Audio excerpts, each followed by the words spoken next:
अब्बा जी अस्सलाम वालेकुम व रहमतुल्लाहि व बरकातुहू। सलाम। अब्बा जी आपकी बेटी खैरुन्नी से बोल रही हूँ। अब्बा जी अल्लाह ताला आपको शैतान के शर से हिफाजत फरमाए और हासिदों के हसद से हिफाजत फरमाए आमीन। और अल्लाह ताला आपकी टीम को और आपके खानदान को अल्लाह हर परेशानी से हिफाजत फरमाए। आमीन।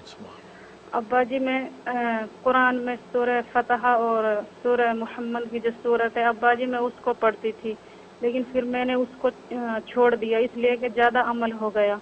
तो अब्बा जी तब भी मैं कुरान को खोलती थी तो उन सूरतों से मुझे बड़ी शर्म आने लगी कि इनको मैं पढ़ती नहीं हूँ अब्बा जी। लेकिन फिर ख्वाब में वही सूरत मुझे दोनों नजर आई।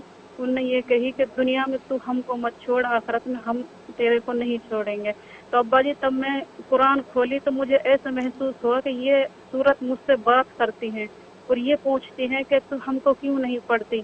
तो अब्बा जी मैं अपनी खुद जबान से उनसे कहती हूँ कि मुझे ये काम लग गया। अब मैंने 12 दिन नहीं पढ़ी तो अब्बा जी जब मैंने कुरान को खोला तो मुझे उनसे ये अपनी जबान से कहना पड़ा कि मैंने 12 दिन इसलिए नहीं पढ़ा कि मैंने दरूद का विर्द किया है अल्लाह के नबी के लिए। तो अब्बा जी ऐसा लगता है कि कुरान बोल रहा है। और अब्बा जी दरूद और कुरान पहले भी हम पढ़ते थे लेकिन मिठास नहीं था। आपका हाथ में हाथ दिया अब्बा जी, इतनी मिठास है कि अल्लाह का नाम लेते हैं तो पूरा बदन मीठा हो जाता है। अल्लाह ताला आपको जज़ाए खैर अता फरमाए। अल्लाह ताला आपके चारों माँ बापों को अल्लाह ऊंचा सा ऊंचा मुकाम अता फरमाए। अल्लाह उनको जन्नत नसीब फरमाए। अस्सलाम वालेकुम व रहमतुल्लाह। Thank you. अल्लाह अकबर। माशाल्लाह माशाल्लाह। खैरुन्निसा बेटी इंडिया से कॉल कर रही है। माशाल्लाह बड़ी खूबसूरत कॉल की आपने, अजीब गरीब कैफियत अहवाल बताएं और हमने कहा कुरान बातें करता है, कुरान की सूरतें बातें करती है और ये हकीकत है। ये तो अहले कश्फ व अहले दिल पर तो ये चीज़ें मुनकशिफ होती हैं। चुनांचे बाबुल इल्म वल क़ज़ा हज़रत अली मुर्तज़ा रज़ी अल्लाह ताला तो फरमाते हैं कि जब मेरा जी चाहता है कि मैं अल्लाह से बातें करूँ तो मैं नवाफिल में खड़ा हो जाता हूँ, और जब ये जी चाहता है कि अल्लाह मुझसे बातें करें तो मैं कुरान की तिलावत शुरू कर देता हूँ। तो कुरान बोलता है तो इसका मतलब है कि कुरान बातें, अल्लाह मुझसे बातें कर रहा है। तो जब कुरान की हम तिलावत करते हैं तो असल में अल्लाह हमारी ज़बान से हमसे बातें कर रहा होता है।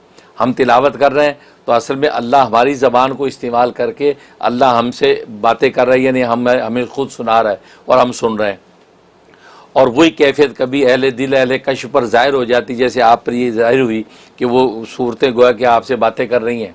और ख्वाब में भी आपने देखा होगा दुनिया में आप हमें छोड़ें, आखिरत में हम तुम्हें नहीं छोड़ेंगे। और ये हकीकत है कि बहुत सी सूरतें ऐसी हैं कि जो कल रोज़े क़यामत में अल्लाह से झगड़ा करेंगी, अल्लाह से झगड़ा करेंगी और ऐसे झगड़ा करेंगी प्यार से जैसे लाडली बेटियाँ शफीक बाप से झगड़ा करती हैं। और ये कहेंगी अल्लाह कि अल्लाह हम तेरे किताब का हिस्सा नहीं है, हम तेरे कुरान की जब हिस्सा हैं तो हमारे पढ़ने वाले की बख्शिश क्यों नहीं कर रहा। ये आदमी ये हमें पढ़ता था दुनिया में हमेशा, हमें कभी इसने छोड़ा नहीं है, तो आप इसकी बख्शिश कर दीजिए। अगर बख्शिश करनी बख्शी की है, वरना आप हमें अपने कलाम से निकाल दीजिए, आप अपने कुरान से हमें निकाल दीजिए, वरना इसकी बख्शिश कीजिए। वो लाड में ही कहेंगी अल्लाह से ये सूरतें, ऐसी सूरतें जो अल्लाह से लाड में ये बात कहेंगी। तो अल्लाह मियाँ उनके इस लाड का ये लिहाज करके लाज रखेंगे और उनकी सिफारिश पे उसके पढ़ने वाले की बख्शिश कर देंगे। तो वो जो आपको जो ज़ाहिर हुआ बिल्कुल सही है कि दुनिया में आप हमें ना छोड़ें तो आखिर में हम तुम्हें नहीं छोड़ेंगी। ज़ाहिर है कि अल्लाह से वो शिफात करेंगी। और कुरान से बढ़कर शाफ़े कौन है? कुरान तो खुद अल्लाह का वस्फ़ ज़ाती है। जो अल्लाह का वस्फ़ ज़ाती ही खुद उसको जब ये सिफारिश करे तो सिफारिश कैसे रद्द होगी? यानी उसकी मिसाल आप यूँ समझिए, अल्लाह खुद अपने आप से सिफारिश कर रहा है कि इसकी बख्शिश कर दो, तो उसको रद्द करने वाला कौन होगा? खुद अल्लाह ही तो अपने आप से सिफारिश कर रहा है कि इसकी बख्शिश कर दो। तो अल्लाह का वस्फ़ तो अल्लाह का ज़ाती वस्फ़ कुरान करीम। इसलिए भाई ये तो बहुत ही मुबारक कैफियत, आप बिल्कुल उनको ना छोड़ें, कुरान करीम की तिलावत जारी रखें।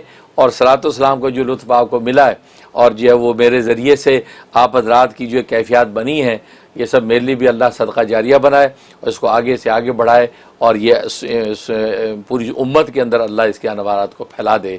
आमीन या रब्बल आलमीन। बहुत शुक्रिया sir, thank you so much.